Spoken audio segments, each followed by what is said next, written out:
Halo semuanya, selamat datang kembali di channel Mr. Chibi 25. Chapter 1102 One Piece akhirnya sudah rilis. Chapter ini menjadi yang tersedih menurut admin, karena akhirnya seluruh perasaan sayang Kuma tersampaikan kepada Bonnie. Nah, kalau begitu kita mulai saja pembahasannya. Chapter 1102 sendiri berjudul The Life of Kuma. Chapter dibuka dengan petualangan Bonnie dan kelompok bajak lautnya yang pergi menuju sebuah pulau. Tujuan mereka tidak lain adalah mencari keberadaan dari Kuma. Bonnie tidak ingin lagi dipanggil namanya, akan tetapi ia ingin disebut dengan Kapten oleh rekan-rekannya. Bonnie dikenal jahat oleh Angkatan Laut karena di pulau sebelumnya terlihat orang tua dan anak kecil banyak yang terluka. Namun ternyata mereka adalah Angkatan Laut yang Bonnie rubah dengan kekuatannya. Sebenarnya Kuma ada di pulau tersebut, namun dia memutuskan untuk tidak menemuinya karena kesepakatan yang dia buat dengan Saint Saturn yang membuatnya tidak bisa menemui Bonnie. Kuma pun cukup kaget karena Bonnie memilih untuk menjadi bajak laut. Ia kemudian memutuskan untuk pergi. Bonnie kesal karena ia tidak menemukan ayahnya di pulau tersebut. Kru Bonnie mengatakan karena mereka sudah dianggap sebagai perompak, maka sekalian saja terus mencari Kuma meskipun membutuhkan waktu yang cukup lama. Bonnie pun menyetujuinya. Ia juga ingin sekalian mencari Nika, karena jika Bonnie berhasil bertemu dengan Nika, maka Kuma akan sangat senang. Di tempat Luffy, ia baru saja mendapatkan harga buronan pertamanya sebesar 30 juta berry setelah mengalahkan bajak laut Arlong. Momen pun kemudian bergeser ke halaman yang sempat dihadirkan dalam acara Jam Pesta 2024 yang memperlihatkan Dragon berusaha pergi ke Laugton, Ace yang memperlihatkan bounty Luffy kepada Jinbe, Kuma yang terkejut melihat Luffy sebagai bajak laut, dan Bonnie yang membuat aturan di bajak lautnya. Mereka boleh menjarah kepada orang jahat dan tidak boleh membantu seorang pun, kecuali mereka sangat membutuhkannya. Bonnie pun merubah penampilannya agar terlihat lebih dewasa dengan menggunakan lipstik dan aksesoris di pipinya, agar nantinya Kuma dapat dengan mudah mengenalinya.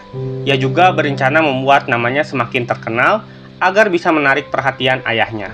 Ketika insiden Enies Lobby terjadi, Kuma kemudian pergi ke Pulau Egghead untuk menemui Vegapunk. Vegapunk kemudian memperkenalkan Pacifista yang sedang diproduksi.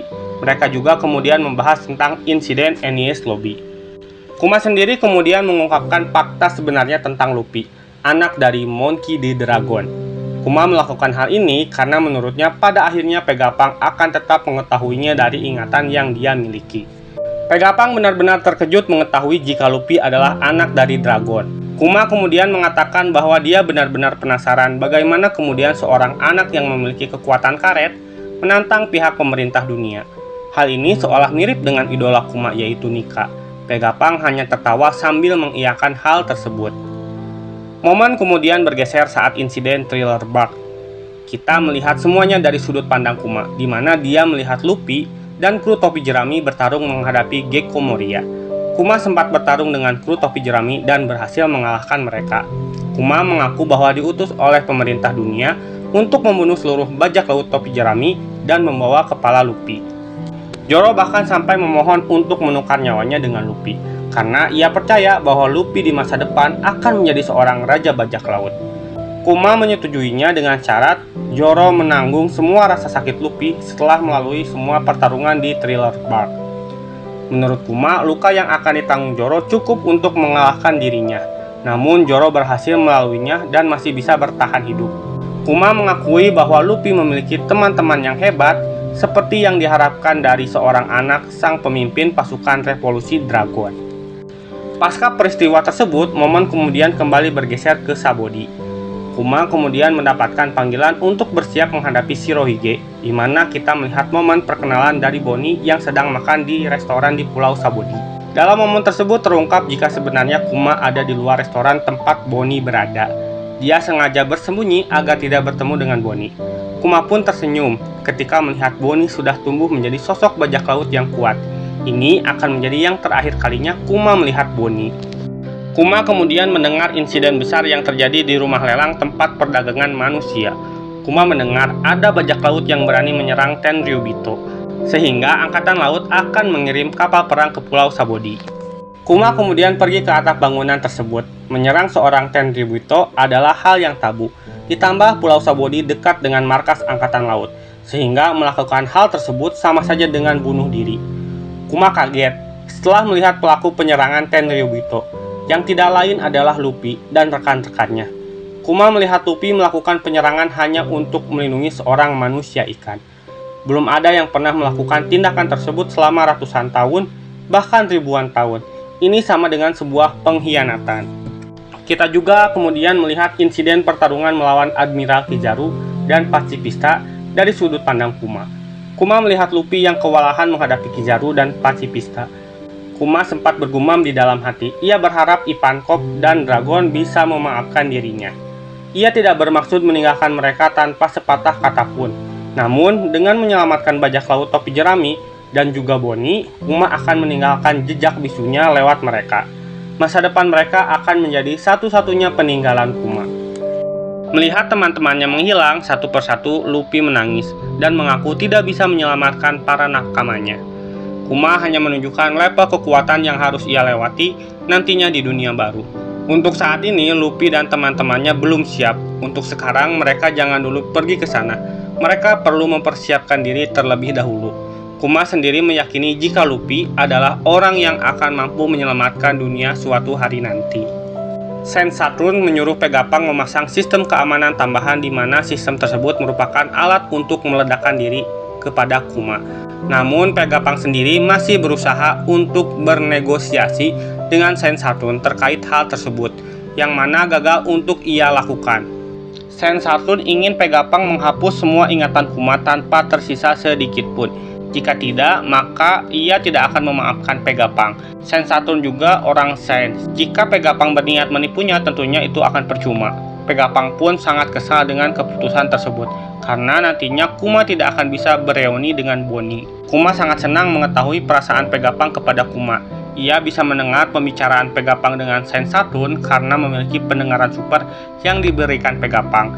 Hari ini adalah hari terakhir di mana Vegapunk akan menghapus kepribadian Kuma. Tugas pertama Kuma saat menjadi manusia cyborg adalah melawan bajak laut Shirohige. Vegapunk juga diminta menyiapkan batalion pasukan cloning Kuma. Kuma juga meminta agar Vegapunk memprogram dirinya untuk melindungi kapal bajak laut topi jerami di Sabodi, sampai salah satu dari rekan mereka kembali. Ia ingin melindungi rumah mereka yang keras kepala, karena Kuma tak akan bisa melihat perkembangan mereka lagi. Vegapunk bertanya, masa depan seperti apa yang Kuma harapkan dari Luffy? Kuma menjawab, setiap tindakan Luffy membuat Kuma tersentuh.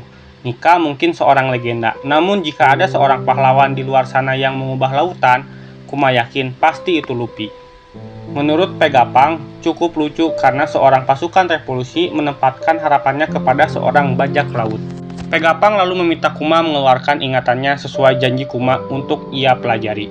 Kuma lalu mengeluarkan seluruh salinan ingatannya lewat gelembung kekuatannya. Namun, jika ada yang menyentuhnya, ingatan Kuma tersebut akan menghilang. Vegapunk akan meneliti ingatan Kuma tanpa menyentuhnya sama sekali. Kuma kemudian melihat seluruh ingatannya. Kuma melihat saat ia terlahir ke dunia dan bertemu kedua orang tuanya. Saat ia bertemu dengan Ivankov dan juga Ginny. Saat ia bertemu Dragon dan bertemu pasukan revolusi. Saat Ginny mengajaknya menikah. Saat Bonnie menyebut Kuma dengan kata ayah. Saat ia bertemu dengan Vegapunk. Kuma berpikir sudah berapa banyak orang yang ia sakiti dan Kuma repotkan. Sebelum Vegapunk menekan tuas penghapus ingatan, Vegapunk menangis sejadi-jadinya. Menurutnya, di dalam hidup Kuma, ia tidak pernah menyakiti dan merepotkan seorang pun. Tetapi kematian Kuma akan menyakiti orang-orang yang menyayanginya. Kuma adalah pahlawan, bukan hanya untuk Bonnie, tetapi semua orang yang ia temui. Kuma sangat berterima kasih kepada Vegapunk telah menyelamatkan nyawa Bonnie.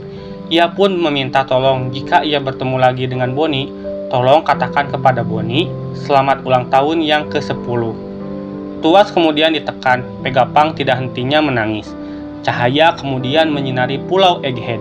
Sentomaru dan para ilmuwan berdoa sebagai penghormatan terakhir kepada Kuma.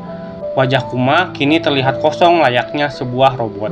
Kemudian kita diperlihatkan di Nikki Room. Gelembung ingatan Kuma telah menghilang, dan Bonnie menangis sangat kencang. Semua perasaan cinta Kuma akhirnya tersampaikan kepada Bonnie. Ia pun mengetahui Kuma mengorbankan nyawanya hanya demi anak satu-satunya Bonnie.